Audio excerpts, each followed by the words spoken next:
Hi guys, it's Mattiace, and after playing Battlefield 6 almost exclusively for about 4.5 years, well, that isn't really true. There's been some Battlefield 5, some Warzone, some Apex, and a few other games, but for the most part, during these last 4.5 years, we've been focusing on Battlefield 1, and the more time goes by, the more you guys, and me of course, are getting more and more curious about what we can expect from Battlefield 6. Yes, I keep getting this question, and this question keeps getting more and more frequent. So, what do we know, and what can we base our expectations on? Well, what I've learned from previous releases and previous titles is that whenever there are some rumors, then there's actually a quite high probability that said rumors are true.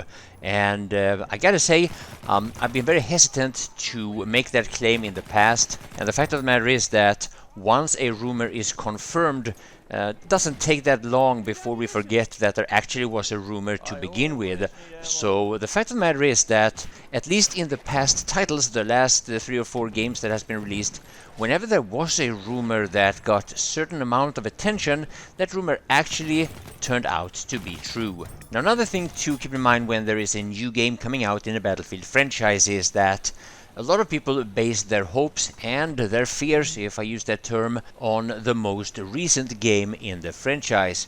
In this case, that would be Battlefield 5. However, in most situations when DICE releases a new game in the Battlefield franchise, it turns out to be a completely new game. I think one of the very few exceptions would be Battlefield 4 after Battlefield 3, where me, a guy who didn't actually play any of those games particularly much, I felt like those two games were relatively similar compared to other games in the franchise.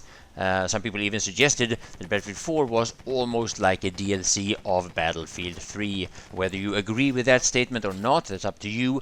Again, like I said, I didn't play any of the games enough to have a clear opinion about it one way or another. As a matter of fact, I was unlucky to have a tremendous amount of problems with Battlefield 3. I quit the Battlefield franchise because of it. When Battlefield 4 came out, it had not as many problems, but enough problems for me to go back to if it was PlanetSide 2 or H1Z1. Now, obviously, there is a lot of people that want to keep certain features from a previous title in the next upcoming title.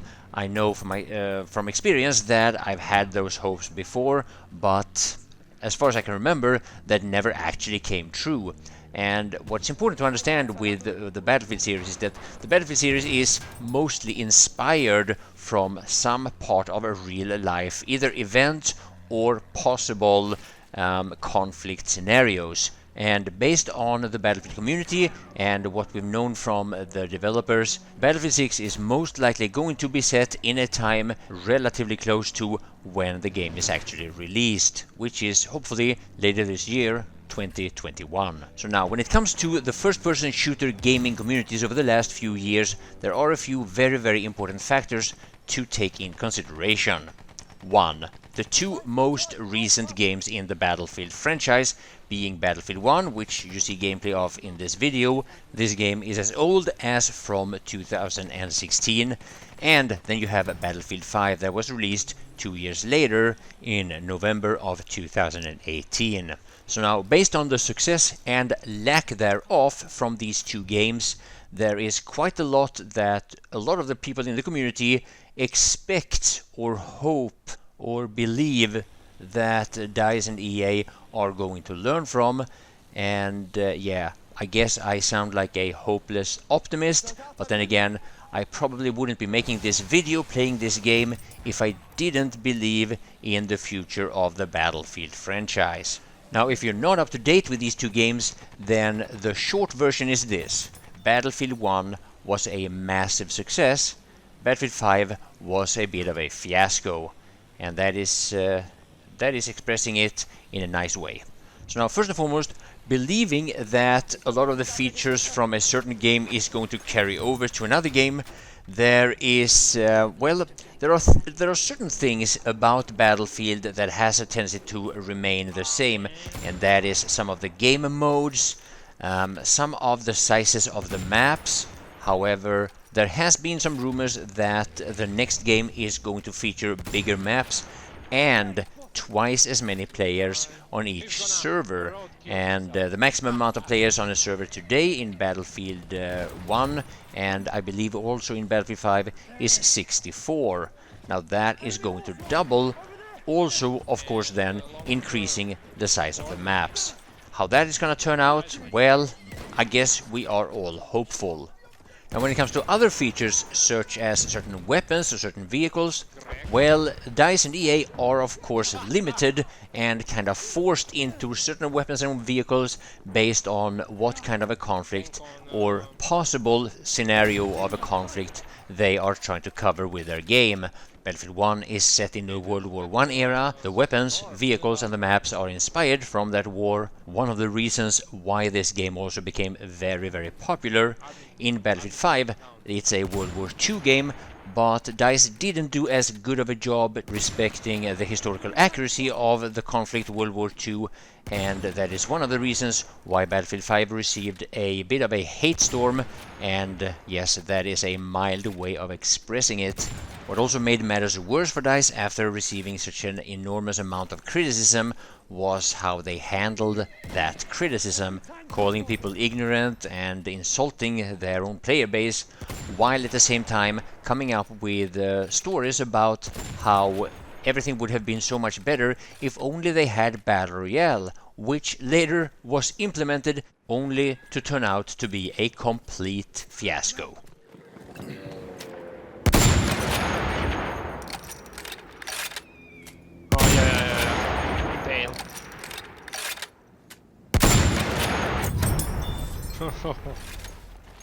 Rekt.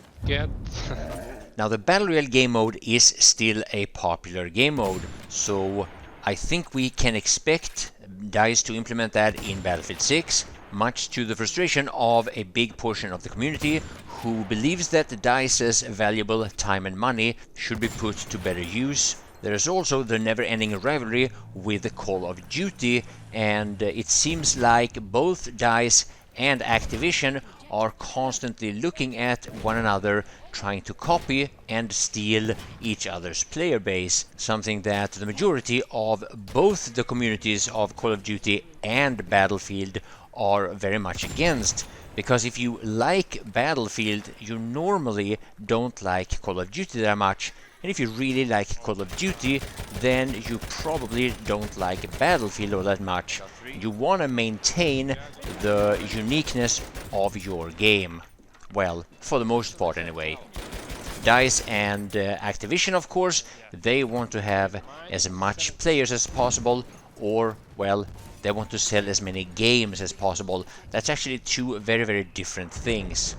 There's a big difference between making people want to play your game rather than making people want to buy the game. And normally, I have to say, DICE are pretty damn good convincing us to buy their games, with recently just one exception. Yes, we are again talking about Battlefield 5. Now, the reactions and the drama surrounding the release of Battlefield 5, and especially the trailer, that is on a completely different level, and well, who knows? Did DICE learn from it, or will history repeat itself? Now, after the release of Battlefield 5, I have heard a lot of players saying that they will never ever again pre-order a Battlefield game, and well, maybe that is actually not such a bad idea.